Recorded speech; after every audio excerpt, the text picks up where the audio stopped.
Hi అండి, అందరూ ఎలా ఉన్నారు? బాగున్నారా? అంటే గ్రేవీ కావాలి కాబట్టి దానికి తగ్గట్టు మనం ఉల్లిపాయలు తీసుకోవాలి. నేనైతే మీడియం సైజులో తీసుకున్నాను. పైగా చాలా తొందరగా కూడా అయిపోతుందండి ఈ కర్రీ. ఇందులోనే మనం ఇప్పుడు కొంచెం పసుపు వేసుకుందాం. ఎవరైనా చేసుకోకపోతే ఒకసారి ట్రై చేయండి. ఇలా చేసుకున్న తర్వాత మీకు మామూలుగా కంటే ఇలాగే నచ్చుతుంది కర్రీ, చాలా టేస్ట్ ఉంటుంది. ఇందులోనే కొంచెం ఉప్పు కూడా వేసుకుందామండి. ఓన్లీ ఆనియన్స్తో ఇంకేం వేయదు కాబట్టి ఉప్పు తగ్గించే వేసుకోండి. ఆనియన్స్ వేగిన తర్వాత మళ్ళీ ఉప్పు ఎక్కువ అయిపోతుంది. చాలా కొత్త తర్వాత వేసుకోవచ్చు, ముందు మాత్రం తగ్గించి వేసుకోండి. ఒకసారి కట్ చేసుకున్నాం. చాలా అంటే చాలా టేస్ట్గా ఉంటుంది, ఎందుకంటే డైరెక్ట్గా వేస్తాం కాబట్టి వేస్తాం మనం. చాలా బాగుంటుందండి. టైం లేనప్పుడు మార్నింగ్ తొందరగా బాక్స్ పెట్టాలన్నా ఇలా చేసుకుంది సింపుల్గా. ఇది పూర్వకాలం పద్ధతి, అమ్మమ్మలు చేసేవారు. ఆ పద్ధతిలో నేను చేస్తున్నాను. మీరు కూడా ఇలా ట్రై చేయండి. నేను ఇలాగే వండుకుంటారు ఇంట్లో. మీరు తొందరగా అయిపోతుంది, ప్లస్ టేస్ట్ కూడా చాలా అంటే చాలా బాగుంటుంది. సిమ్లో పెట్టి మూత పెట్టుకుందామండి. ఆనియన్స్ బాగా మగ్గితేనే టేస్ట్ ఉంటుంది కర్రీ. ఇదైతే మూత పెట్టేసుకున్నాం. సిమ్లో పెట్టుకోండి.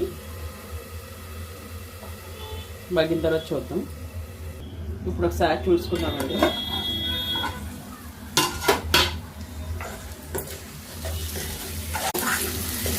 ఆనియన్స్ బాగా మగ్గుకొని ఆయిల్ కూడా బయటకు బాగా తేలింది. ఆయిల్ అన్నది బయటకు వస్తే బాగా మగ్గినట్టండి ఎప్పుడైనా. ఇప్పుడైతే మనం కారం వేసుకోవాలి. ఉప్పుని పసుపు వేసేసుకున్నాం కదా. అన్ని ఉల్లిపాయలు కొట్టే చూసారా, 3 ఉల్లిపాయలకి ఇదే వచ్చింది తెలియదు. కారం వేసేసుకున్నామండి.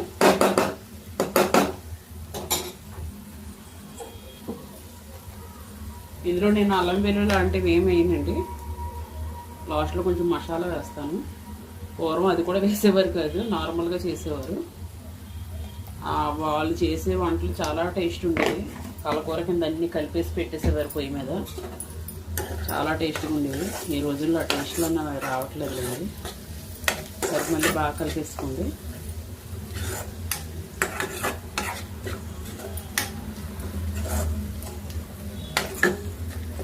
మూత పెట్టుకుందాం. ఇప్పుడే కదా కారం వేసాం, కొంచెం పచ్చిమిర్చి పోవాలి. బెండకాయ వేసుకుంటారు వాటర్ చాలామంది, నేనైతే అలా వేయనండి. మీరు ఒకసారి ఇలా ట్రై చేయండి. అలా వేసిన కూరకి ఇలా వేసిన కూరకి చాలా తేడా ఉంటుంది. ఒక సెకండ్ అండి, మూత పెట్టుకుందాం. ఇప్పుడు చూసుకుందామండి. ఎక్కువసేపు ఉంచొద్దు, మూత పెట్టి కారం వేసాక మాడిపోతుంది. ఒక్క సెకండ్ అంతే. ఇప్పుడైతే మనం మంట హైలో పెట్టుకుని వాటర్ వేసుకుందాం.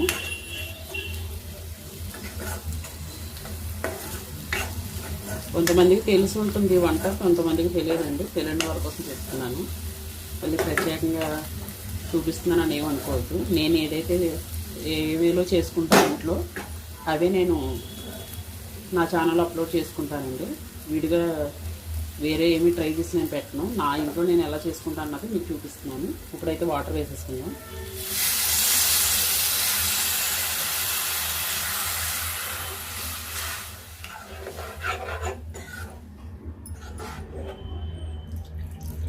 కలర్ లేదనుకోవద్దు, ఎందుకంటే పసుపు ఎక్కువ వేసాను. ఎగ్ కర్రీ కదా, కొంచెం నీసు వాసన ఉండకూడదు కాబట్టి పసుపు ఎక్కువ వేసుకున్నాను.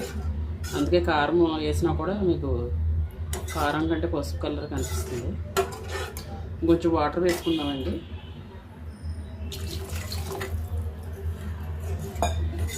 ఇది ఒక ఉడుకు రావాలి. ఉడుకు వచ్చిన తర్వాత అప్పుడు మనం ఎగ్స్ వేసుకుందాం. సెకండ్ మూత పెట్టుకుందామండి, ఒక ఉడుకు వస్తుంది. ఇప్పుడైతే చూసుకుందామండి. ఉడుకు పెట్టింది కూర. ఇప్పుడు సిమ్లో పెట్టుకుని ఎగ్స్ వేసుకుందాం.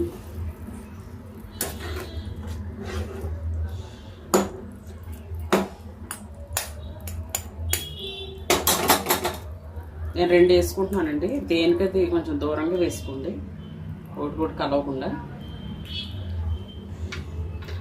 ఇంకోటి కూడా వేసేసుకుందాం. వేసాక ఏంటంటే కలపొద్దు కూర, మీరు అలాగే ఉంచండి, సిమ్లోనే ఉంచండి. ఇలాగే ఇంకా మనం మూత పెట్టేసుకోవాలి. నెక్స్ట్ టైం చూసినప్పుడు ఎగ్ కనుక బాయిల్ అయిపోతే మనం అప్పుడు మళ్ళీ కలుపుకుందాం. మూత పెట్టేసుకుంటున్నానండి. సిమ్లోనే ఉడకాలి. మీరు అసలు గరిటె పెట్టి కదపొద్దు. ఉడికిన తర్వాత చూద్దామండి.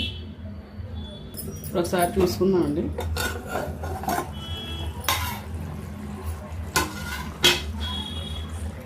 ఇప్పుడు తిప్పుకోవాలి. జాగ్రత్తగా తిప్పుకోండి తిరగకుండా. మనం ఫస్ట్ వేసినప్పుడు అసలు తిప్పకుండా మూత పెట్టాం కాబట్టి కింద బాగా ఉడికిపోయింది. ఇలా తిరగేసేసుకుని ఇప్పుడు మళ్ళీ మూత పెట్టేసుకోండి. ఇంకేం కదపోదు. మీరు దూరంగా వేసుకోవడం వల్ల దేనికి విడిగా వచ్చింది ఎగ్. వాటర్ కొంచెం దగ్గరికి అయిపోయింది. ఈ కర్రీ టైం కూడా ఎక్కువ పట్టదు. ఇప్పుడు మసాలా వేసేసుకుందామండి. మీ దగ్గర గరం మసాలా ఉన్నా చికెన్ మసాలా ఏది ఉన్నా వేసుకోండి. ఎందుకంటే ఎగ్ మనం పగలగొట్టి వేసాం కదా, మసాలా వేసుకుంటే బాగుంటుంది. కొంచెం పైన అలా కలిపేసుకుంది. ఎందుకంటే వాటర్ ఉండగా ఇలా వేసుకుంటే ఎగ్ అన్నది ఎరగకుండా ఉండి మనం కలుపుకుంటే వీలు ఉంటుంది. బాగా ఎగిరిపోయిన తర్వాత కలపలేము. అంతేనండి, సిమ్లో పెట్టుకోండి. ఈ వాటర్ కూడా బాగా ఇంకిపోవాలి. ఇలా చేసుకుంటే చాలా టేస్ట్గా ఉంటుంది కర్రీ. ఇప్పుడు మూత వేసి పెట్టేసుకుందామండి. మీ దగ్గర కొత్తిమీర లాంటివి ఉంటే వేసుకోండి. నా దగ్గర లేదు. మళ్ళీ తర్వాత చూద్దాం.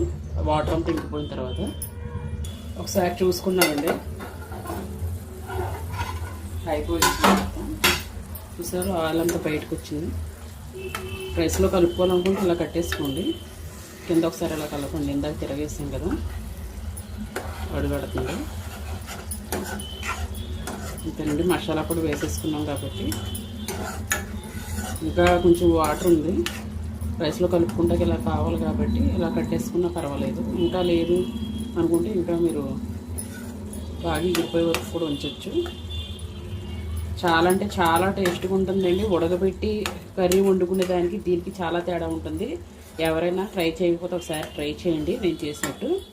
చాలా అంటే చాలా బాగుంటుంది. అప్పటికప్పుడు చాలా సింపుల్గా 5 నిమిషాల్లో అయిపోతుంది కర్రీ. చాలా అంటే చాలా బాగుంటుంది. ఓకేనండి, నా వీడియో కనుక మీకు నచ్చినట్టయితే నా ఛానల్ని సబ్స్క్రైబ్ చేసుకోండి, లైక్ చేయండి, షేర్ చేయండి. మరొక మంచి వీడియోతో మళ్ళీ కలుద్దాం. అందరికీ బాయ్ అండి.